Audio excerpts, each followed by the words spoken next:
Go, Carter. You should be the first one. Go. You can't get too close. Now let his kids go. Where's daughter? Val, New York. Yes, sir. Fresh out the can. Damn. Over 18 stretch. Damn. They gave me 7 and 5. Max B when he gets it. Max B. Okay. Max, out of here. People don't play with me with that conversation. Ain't nobody can tell me nothing about that. That's the first thing I say. You heard?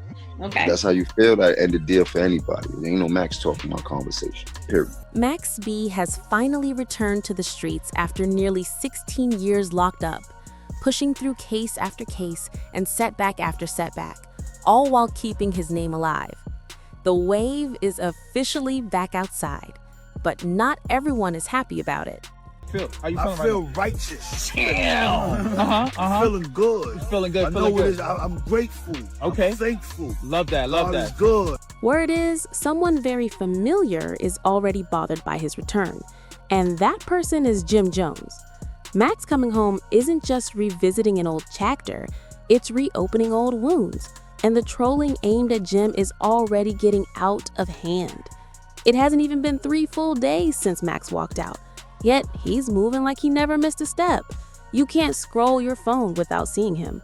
One moment he's in a jewelry store checking out new pieces, the next he's at a birthday event, then he's in the club, then he's showing up at a Jets game like he never left the scene. It's almost like a full camera crew is tracking his every move. This isn't a quiet, come home and lay low situation. Max stepped right back into the spotlight, and he's enjoying every bit of it. That's an A-lister. Okay. Anybody that got a sack, balls, look me up, I'm gonna get you right. And what's wild is that the people are loving it too. This is easily one of the most anticipated homecomings hip-hop has seen in years, and fans have been waiting more than a decade to watch the wave in motion again. So it makes complete sense he's everywhere right now. Max didn't just come home. He came home making noise and grabbing attention. He even proposed to his girlfriend just a day after getting out, showing he's ready to start a fresh chapter. But with all of that attention comes the drama. A return this loud is bound to stir up old issues. Suddenly, all the usual conversations are back. Old beefs, accusations, gossip, jealousy, people picking sides, the whole mix. But the storyline getting the most traction right now is his long, messy history with Jim Jones. Jim spent years trying to detach himself from anything connected to Max B. He's said it repeatedly in interviews. He doesn't want to talk about Max, deal with Max, or be associated with Max in any way. Max B when he gets it. Max B. Okay. Max, dick. Fuck out of here. All right. Okay. In one interview, Jim even said F Max B, then later tried to soften it by saying forgiveness might be possible, but forgetting wasn't. In other words, the door was basically shut. But now that Max is home and moving like he never left, it was only a matter of time before Jim's name got pulled back into everything. And out of everyone who could have sparked it again, of course it was 50 Cent. And nobody was surprised. 50 and Jim had been trading jobs for years. So the moment Max came home, it became the perfect setup for 50 to start clowning. He jumped on Instagram and did what he always does, stirred the situation. He posted a meme from Belly showing the character Rico eating a banana, labeling him as Jim Jones, hinting that Jimmy was telling. 50 added his usual twist in the caption, saying something like, "Homie said Max home. It's packed in harbor. Jimmy about to drop a dime on these dudes, LOL." To heat things up even more, he posted a clip of Max B on FaceTime with DJ Woo Kid. After that, it wasn't just 50. Blogs, hip-hop pages, and fans piled on, turning the comments into complete chaos. For anyone unfamiliar, the tension between Jim Jones and Max B was never a small rap issue. It was deep, personal, and messy on both ends. Back in the mid-2000s, Jim and Max moved like real brothers, working in the studio together, hanging out, and moving through Harlem side by side. But long before the music spotlight, Max had already lived a heavy life. He had been released in 2005 after serving 8 years for a robbery case. And once he came home, the world was introduced to Max Bigavelli, a name created by blending Biggie Smalls, Machiavelli, and more. When Max returned, Harlem was already in a powerful era. The Diplomats had the city on lock. Cameron, Jules Santana, and Jim Jones were dropping hit after hit and shaping a generation. Through Cameron, Max connected with Jim, and the chemistry between them was immediate.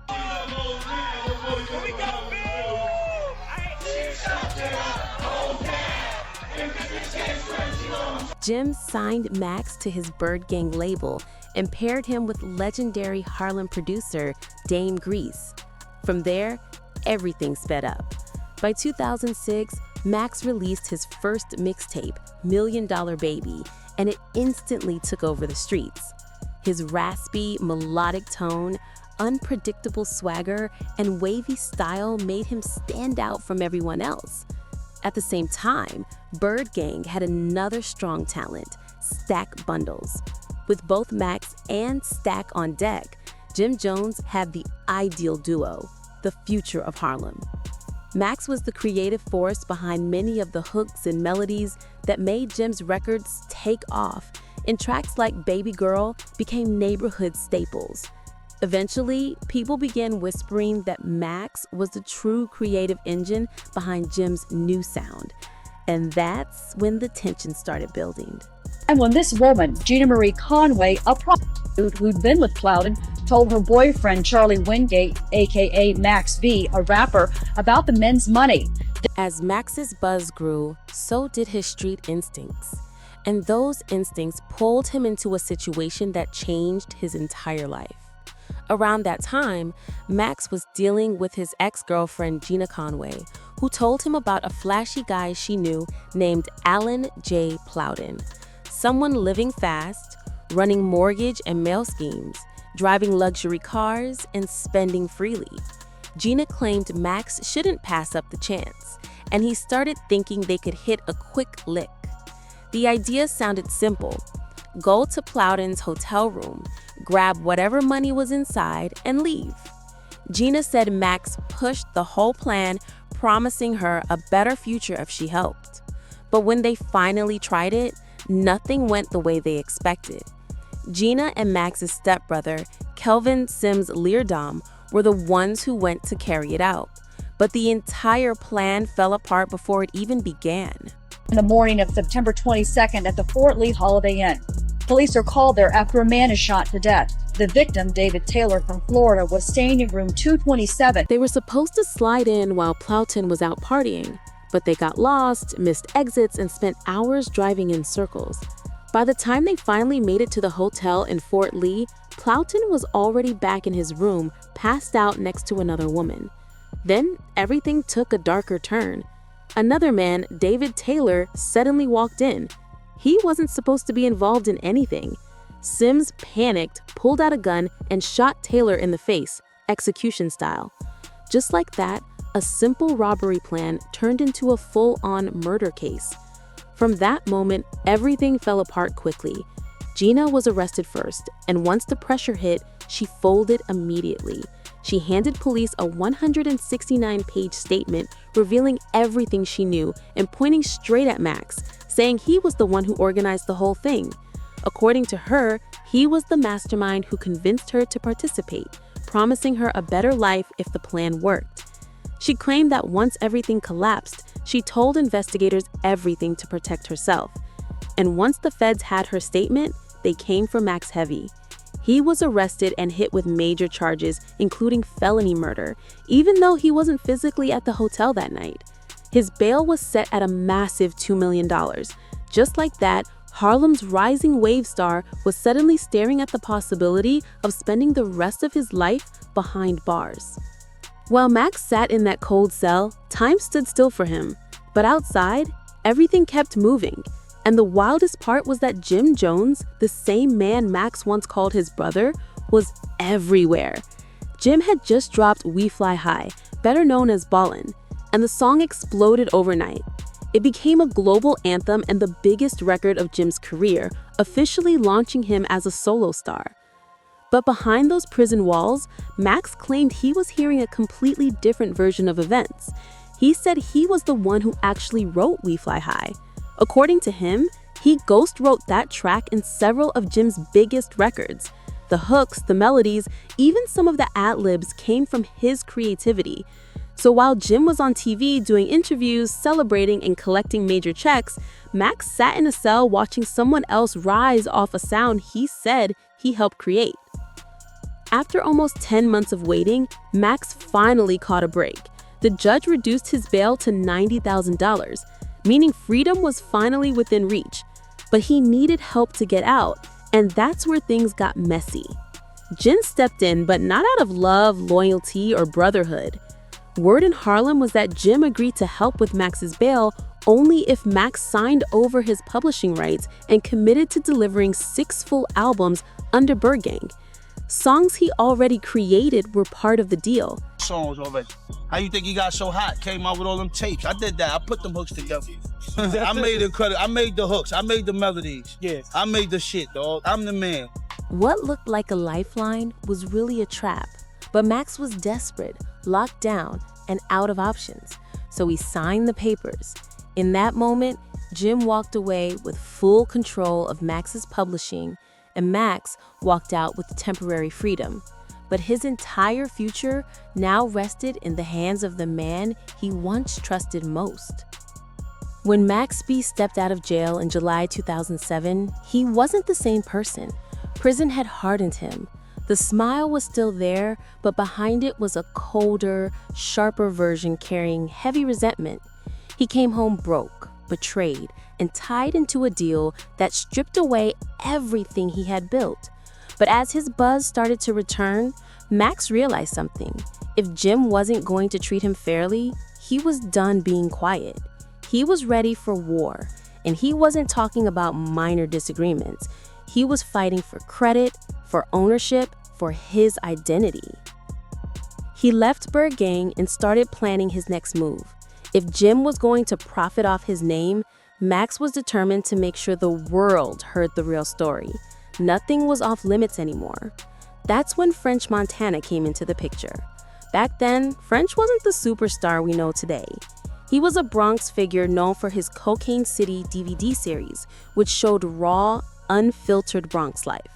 French already had tension with Jim after a shooting situation that created rumors and hostility.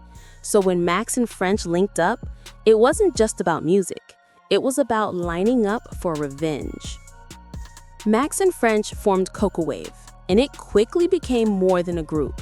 It was a full movement. They were the underdogs taking aim at the industry from the underground, and they weren't afraid of anyone. Max didn't have label backing, but he had something stronger. The streets were behind him. So he kept feeding fans nonstop, dropping mixtape after mixtape, giving the music away for free, making sure nobody could silence him. But Max didn't stop at the music. He turned his entire situation with Jim Jones into straight entertainment. Every interview, every freestyle, every public appearance, Max took shots without hesitation. The first major blow came with Public Domain 3. The cover alone shook the city.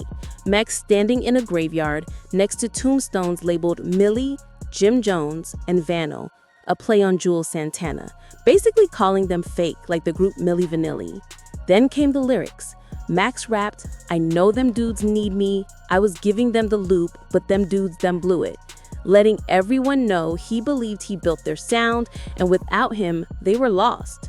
The record made real noise across Harlem. Jim had the fame, but Max had the streets, heavy.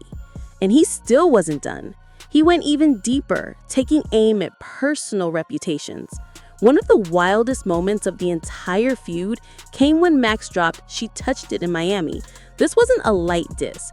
It was straight disrespect wrapped in a record. On the track, Max claimed that Chrissy Lampkin, Jim's longtime partner, had been intimate with him. The rumors sent shockwaves everywhere.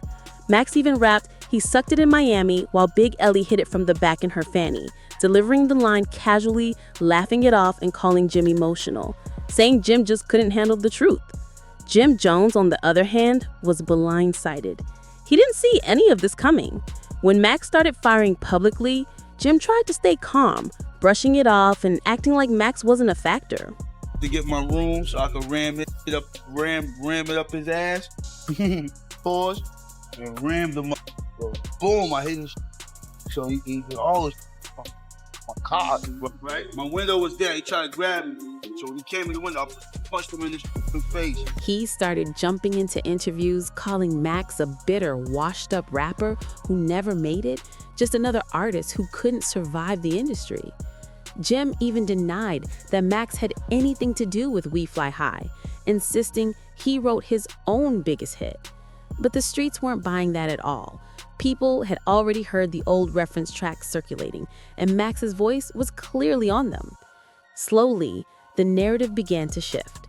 Fans started questioning how much of Jim's success, even back in the Dipset era, came from his own abilities and how much came from the people around him. Meanwhile, Max wasn't slowing down for anyone. He moved like someone ready for pressure from all directions. He even began talking publicly about how the beef wasn't just music, it had real-life energy behind it. Max claimed there was a moment when Jim tried to ambush him in a parking lot, blocking his car with a Bentley. According to Max, he saw it coming, hit the gas, rammed Jim's car out of the way, and still managed to land a few punches before driving off. French Montana and those close to Max supported his version of events, and before long, the story turned into neighborhood legend. The beef wasn't just rap anymore. It had become a full street saga. Then came November 2008, the moment everything escalated. Max and French decided they weren't just talking, they were showing up in person. They rolled deep into Manhattan and walked straight into the building where Jim was recording, ready to prove the city wasn't sweet for Jones anymore. Max later claimed that once Jim realized what was happening, he called the police. Whether true or not, the accusation alone damaged Jim's street image. In that environment, being accused of calling the cops was one of the worst labels you could receive. Public opinion around Jim shifted fast. Shortly after, their crews crossed paths again at a Brooklyn club, and the entire place erupted. Chairs flying, bottles breaking, officers and canines rushing in. It was chaos everywhere. And once everything finally calmed down, Max had done more than just beef with Jim Jones. He flipped the entire narrative. Jim became a punchline, someone people mocked. Meanwhile, Max became a cult figure, a street legend who didn't need a label or industry support to make noise. But while Max kept releasing music and feeding his fan base, the law was closing in, and eventually, it all caught up to him. Where Ivy at? They didn't know we was out this early. Max's old case from that chaotic hotel robbery had been slowly moving through the courts for years. And when the verdict finally came down, it destroyed everything. Max was sentenced to 75 years in prison, and the hip-hop world froze. Haven't you been implying that Max cooperated? No, we got that paperwork. Fans couldn't believe it. It felt like the wave had been wiped out before it ever reached the shore. While people were mourning, Jim Jones looked like he was quietly celebrating. From Jim's perspective, it felt like he had scored the ultimate business win. Max was locked up, his voice silenced, and Jim still controlled the publishing to his music. He thought the war was finished. But in May 2010, everything turned right back around. Got the paperwork where he voluntarily met with law enforcement, and then he led them to the location of the female, told them what strip club she worked at, and now the conversation came up on how he went from 80 to 20 years. A judge ruled that Jim Jones no longer had any control over Max B's music. The court found that Max had fulfilled all the terms of both his 2005 and 2007 contracts, meaning he was officially free from Jim's hold. Then came the real shocker. Max's massive 75-year sentence was reduced to 20 and later cut down again to just 12. Slowly, the light began to return. And after all those years, the man who built an entire sound from a jail cell finally came home. But even with his release, the internet didn't waste a second. controversy resurfaced immediately. The moment news leaked that Max was close to returning to the streets, a familiar echo followed: snitching rumors. Allegations like these always surface when a rapper beats a heavy sentence, and Max was no different. This time, the person pushing the narrative was none other than Wack 100.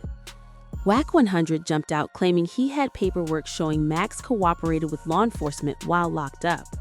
In a Vlad TV interview, he said he had documents proving Max met with authorities and supposedly provided information that helped reduce his original 80-year sentence.